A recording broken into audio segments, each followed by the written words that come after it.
ready and stirred. Sir, before the house adjourned for lunch yesterday, I had started speaking on the Essential Commodities Amendment Bill. I have got here with me the bill as introduced.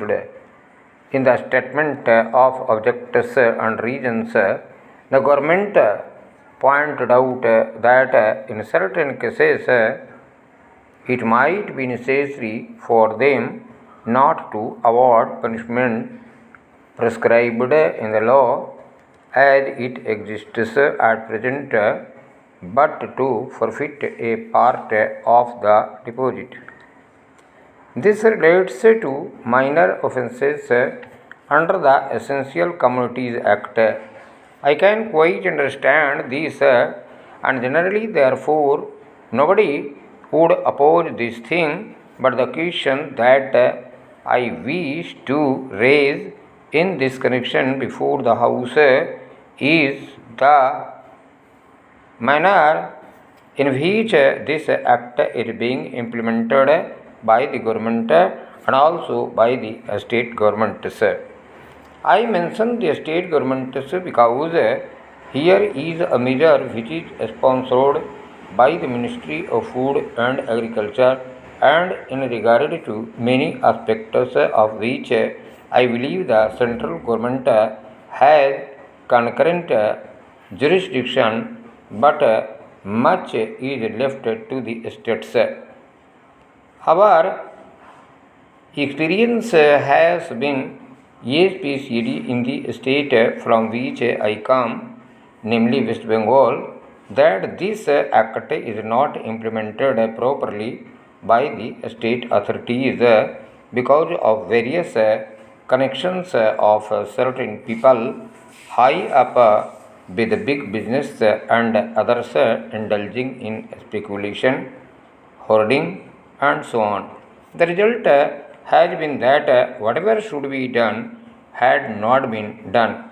The central government has got powers under this act to make rules, to give directions to the states, and to supervise the manner in which the particular measure is administered by the states. We found that much that should have been done was not done. What is the use of talking without punishment of the small fry? What is the use of talking about punishment of the small fry? Certainly, if they are guilty, they have to be punished, and the smaller the fry, the minor should be the punishment.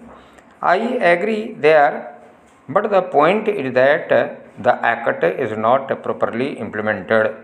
We should like to know from the government as to how many cases have been started under the Essential Commodities Act. We know that food grains had been hoarded, speculation had been indulged in, a stock had been removed from one state to another surreptitiously by unfair and illegal methods. These should have attracted the attention of the Essential Commodities Act. The Act was passed in this Parliament with a view to putting a check on a speculative rise in prices. Even it came to the question of practical implementation of this measure, we found that the government had failed. Now, government should say something about it. When government seeks to amend an act, it should tell us as to how the parent act, which is proposed to be amended, has been implemented.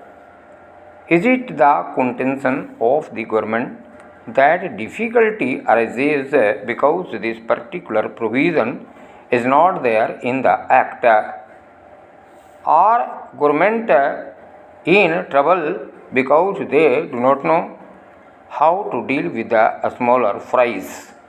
Or is it because that those who are supposed to administer this measure at the state level, at the district level, have thought it fit to ignore it, have thought it fit to bypass it? If any measure of the central government was needed for controlling the price of food grains and ensuring the supply of essential commodities to the community, it is the Essential Commodities Act. I would like the minister to say something on this.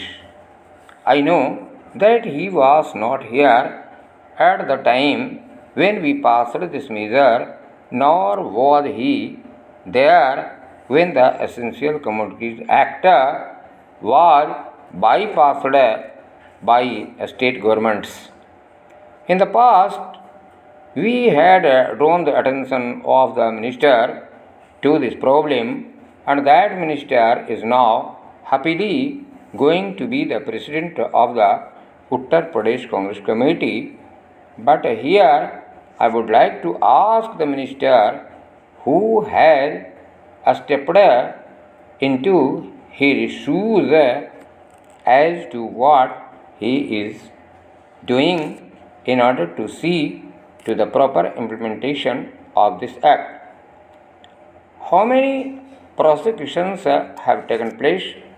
The small people, of course, should be dealt very mildly.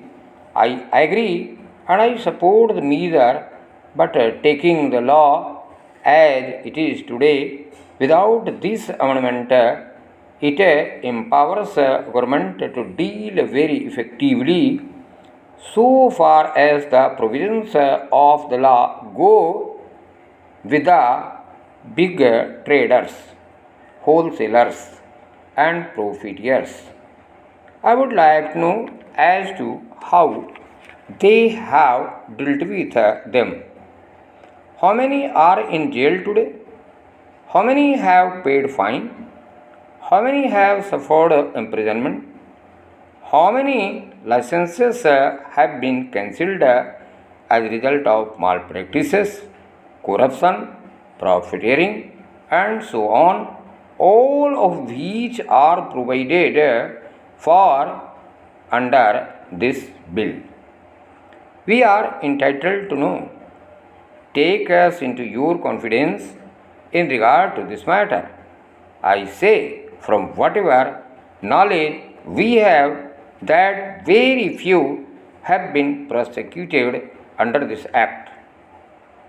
If it is so, it is not because our black market trade has suddenly become white market trade, or those impious people have suddenly become virtuous with the succession in the office of the food minister by a new man.